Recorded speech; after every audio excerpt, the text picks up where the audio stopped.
بشرى لنا نلنا المنى زال العنا وفالهنا والدهر أنجز وعده والبشر أضحى معلنا بشرى لنا نلنا المنى. Assalamualaikum warahmatullahi wabarakatuh. Alhamdulillahirrabbilalamin. Wassalatu wassalamu ala ashrafil anbiya wal mursalin Sayyidina Muhammadin wa ala alihi wa ashabihi ajma'in. Amma ba'd. Apa khabar tuan-tuan puan-puan yang berada di rumah sekalian? Mudah-mudahan tuan-tuan kita semua berada dalam keadaan yang sihat sejahtera, memperbanyakkan amalan dalam bulan Ramadan, memperkasakan amalan-amalan kita. Mudah-mudahan Allah Ta'ala akan menerima amalan kita. Seperti biasa, saya ungkapkan satu hadis pada awal program My Hadis Time ini tuan-tuan. Mudah-mudahan kita boleh belajar setiap hari satu hadis yang mana kita akan dapat mempelajarinya dan kita mengamalkannya. Mengenai hadis pada hari ini, saya bacakan awal dahulu mengenai tentang galakan Rasulullah untuk kita memberi makan kepada orang dalam keadaan untuk dia berbuka puasa. Dalam hadis Rasulullah pernah menyebutkan sabda Rasulullah sallallahu alaihi wasallam, man fattara saima, siapa yang memberi makan kepada orang yang berbuka puasa, kana lahu ajrun mithlu ajri, pahalanya sama seperti mana orang yang berpuasa tadi.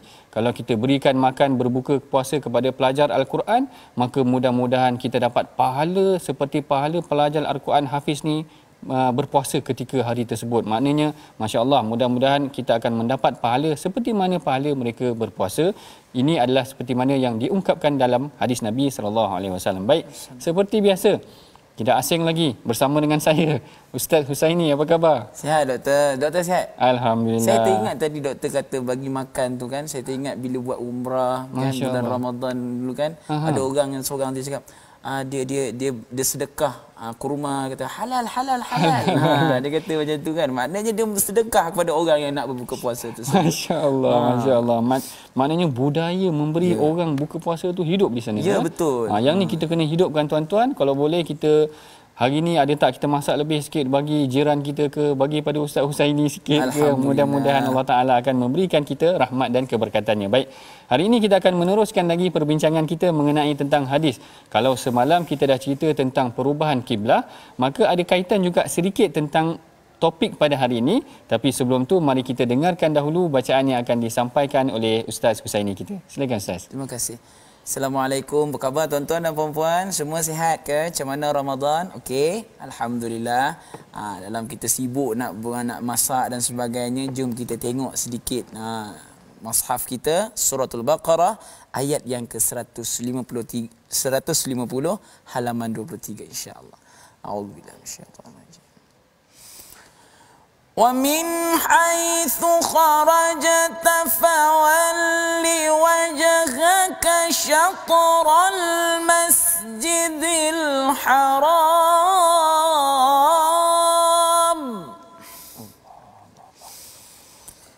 وَحَيْثُ مَا كُنْتُمْ فَوَلُّوا وُجُوهَكُمْ شَطْرَهُ لِئَلَّا يكون للناس عليكم حجة لئلا يكون للناس عليكم حجة إلا الذين ظلموا منهم فلا تخشوهم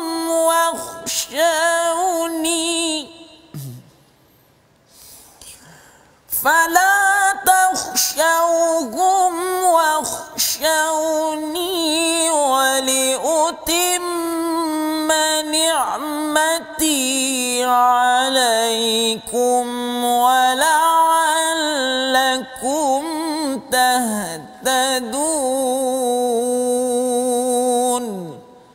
Sadaqallahul Azim. Sadaqallahul azim. Masya-Allah, begitu merdu sekali bacaan yang disampaikan oleh Ustaz Husaini, sehingga inilah saya kira antara mukjizat Al-Quran juga tuan-tuan puan-puan, yang mana bila kita mendengarnya dia kadang-kadang dia boleh menyentuh jiwa dan hati orang-orang yang beriman. Baik, ayat yang dibacakan tadi pada hakikatnya berkaitan juga dengan kiblat. Kalau semalam kita cerita tentang kiblat, perubahan kiblat yang mana Rasulullah telah diperintahkan untuk melakukan perubahan kiblat di Madinah, maka hari ini akan menceritakan juga ayatnya, menceritakan mengenai tentang bagaimana di mana sahaja kita menghadap, kita hendaklah menghadap kiblat, dan pada hakikatnya sebenarnya di mana sahaja kita menghadap, kita sedang menghadap Allah Taala itu sendiri, kiblat sebagai punca ataupun pusat tumpuan kita. Maka hadis pada hari ini berkaitan dengan perbincangan juga tersebut. Mari sama-sama tuan-tuan kita perhatikan hadis yang diriwayatkan oleh Sayyidina Jabir bin Abdullah ini. Sabda Rasulullah sallallahu alaihi wasallam, an Jabir bin Abdullah qala kana Rasulullah sallallahu alaihi wasallam yusalli ala rahilatihi haitsu tawajjahat fa idza arada al-fariidata nazala fastaqbala al-qiblah. Maksudnya daripada Jabir bin Abdullah radhiyallahu taala anhu, beliau berkata Rasulullah sallallahu alaihi wasallam solat di atas tunggangannya dan menghadap ke arah mana sahaja tunggangannya itu bergerak. Namun ketika baginda hendak mendirikan solat fardu, baginda turun daripada tunggangannya, kemudian baginda menghadap ke arah kiblat. Hadis ini diriwayatkan oleh Al-Imam Bukhari dan Muslim. Baik, seperti yang kita telah bacakan tadi, hadis ini memberikan kita satu pengajaran yang sangat menarik, iaitu baginda solat di atas tunggangannya, dan bahkan baginda membiarkan tunggangannya bergerak dan baginda boleh solat di atas tunggangan. Kalau ayat yang dibacakan oleh Ustaz Husaini tadi menceritakan tentang ke mana saja kita menghadap Allah Taala, begitulah juga yang sebagaimana dipraktikkan oleh Rasulullah melalui apa yang dilakukan di dalam hadis yang kita bacakan tadi. Perbincangan mengenai tentang kiblat ini pada hakikatnya menggambarkan kepada kita tentang konsep penumpuan umat Islam itu sendiri. Jangan ke mana-mana, bertemu lagi dalam selepas ini dalam rancangan My Hadis Time Rasulullah Suri Teladan.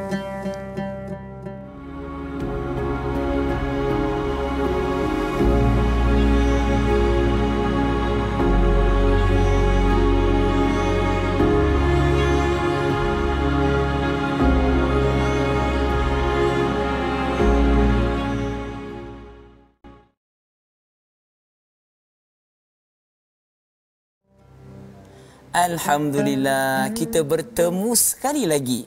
Ya, tuan-tuan dan puan-puan tengah masak apa tu?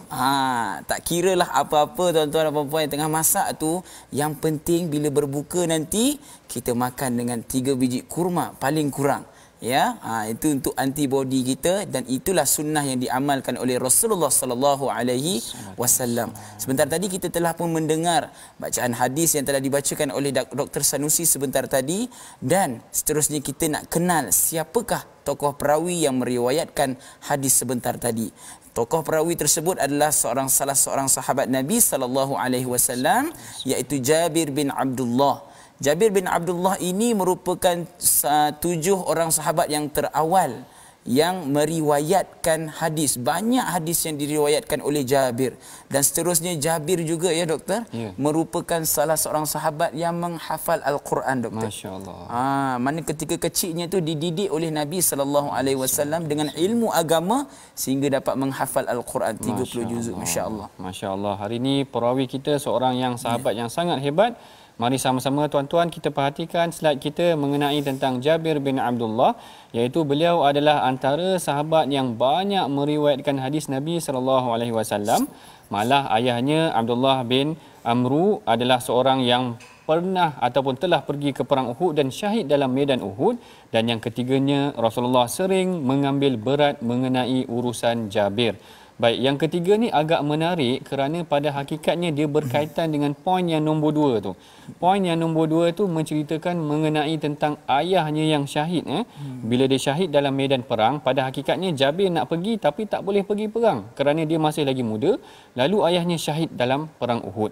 Dan bila mana ayah dia syahid dalam perang Uhud, kembali pada poin nombor 3, Rasulullah banyak membantu urusan dia. Yang ni yang kita lakukan.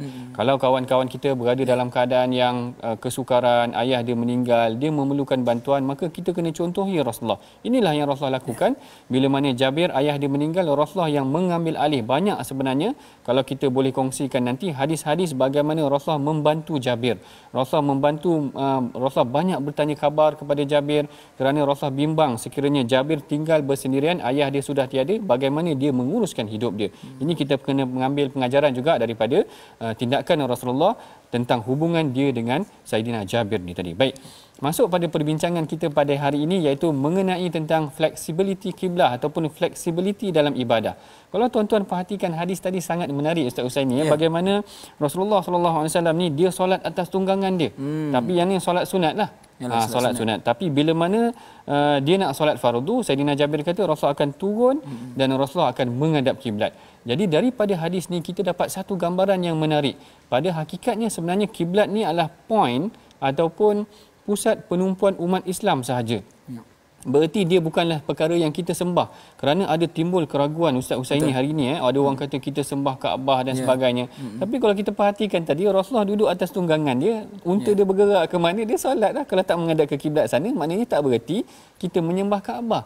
Yang paling penting ianya adalah pusat penumpuan umat Islam tu sendiri tadi. Cumanya dalam perkara ni ada beberapa garis panduan yang digariskan oleh para ulama, antara sebagai contohnya Al-Imam Syekh Yusuf Qaradawi. Dia menggariskan tentang keharusan ataupun fleksibiliti ibadah kita sehingga kita boleh solat dalam kapal terbang. Kalau Ustaz Husaini rajin pergi buat umrah dulu, biasa kan solat dalam kapal terbang kan? Memang ada. Dia stewardess dia akan beritahu, okey nak masuk dan solat zuhur, solat maghrib. Mulalah kita solat, kemudian solat dalam kapal terbang. Boleh solat dalam kapal terbang kan? Maknanya kalau tuan-tuan di rumah boleh perhatikan, kalau kita kalau orang kata kita ni sembah Kaabah, kalau kita sembah Kaabah, tuan-tuan akan tengok Ustaz Husaini semayang meniarap. Sebab Kaabah kat bawah, katakan macam tu. Kaabah kat bawah.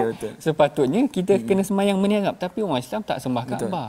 Orang Islam ni menjadikan Kaabah tu sebagai tumpuan. Hadis ni sangat menarik. Yang pertama, apa garis panduan mengenai fleksibiliti dalam ibadah ni? Syekh Yusuf Qaradawi kata, lakukan ibadah mesti adalah berlandaskan syariat. Maknanya kalau kita melakukan ibadah ni ada perkara-perkara yang datang ketika mana memerlukan kelonggaran, maka boleh diberikan kelonggaran. Sebagai contoh, dalam satu hari Rasulullah kata inni la adkhulu fi shalah. Aku sedang mendirikan solat wa ana uridu italataha. Aku nak panjangkan solat aku. Rasulullah kata fa idza fa sami'tu buka as-sabi. Rasulullah kata tiba-tiba aku dengar suara budak menangis. Lalu Rasulullah ringankan solat dia ataupun pendekkan solat dia kerana dia bimbang apalah keadaan ibu dia yang ketika itu mesti gundah punya sebab anak dia sedang menangis dan sebagainya. Ini yang pertama, maknanya ibadah mesti ikut syariat, tetapi ada kelonggaran yang diberikan dalam beberapa keadaan yang tertentu, maka dibolehkan dalam syariat itu sendiri. Yang keduanya adalah kita mesti memastikan ibadah kita tu jangan pula kita terlalu mempermudahkan pula dah. Yelah. Tadi Islam dah bagi kelonggaran, kita anggap mudah ibadah. Tak boleh juga macam tu Ustaz. Islam itu mudah, tapi jangan memudahkan macam tu. Jangan ambil mudah. Jangan ambil mudah. Jangan sampai tak solat. Islam ni mudah, kita ni sibuk tak biasa solat. Bukan macam tu tuan-tuan. Maknanya perkara dalam ibadah mesti ikut syarak. Mana yang diwajibkan kita mesti wajibkan juga, maknanya kita kena ikut juga apa yang telah digariskan oleh Allah Ta'ala, dan kita kena gambarkan kepada anak-anak muda kita bahawa perkara yang wajib kena buat, mana yang boleh diteruskan, mana kena ikut syarak, yang jangan ambil mudah dalam urusan agama. Baik, perbincangan yang selanjutnya kita akan teruskan lagi selepas daripada ini. Jangan ke mana-mana. Program My Hadis Time, Rasulullah Suri Teladan.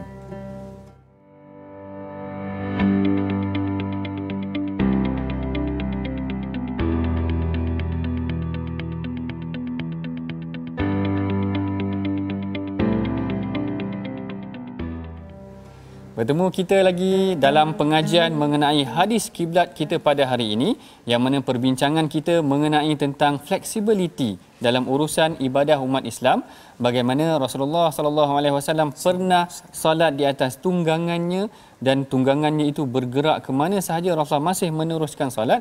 Tetapi Saidina Jabir kata bila mana sampai waktu solat fardu Rasulullah akan turun. Kat sini kita telah bincangkan tadi bagaimana Islam memberikan banyak kelonggaran dalam isu ibadah, tetapi jangan ambil mudah pula. Macam kita sebutkan tadi Ustaz Husaini, orang hari ni kita dah ada SOP kita. Betul. Dalam musim pandemik ni ada yang pula sampai terlalu ikut SOP sampai tak pergi sembahyang Jumaat. Macam mana Ustaz Husaini? Percaya atau tidak doktor? Percaya atau tidak? Okay. Bila dimaklumkan boleh sembahyang dekat rumah. Ada yang seronok. Masya-Allah. Ada yang seronok. Ya, kan seronok berapa?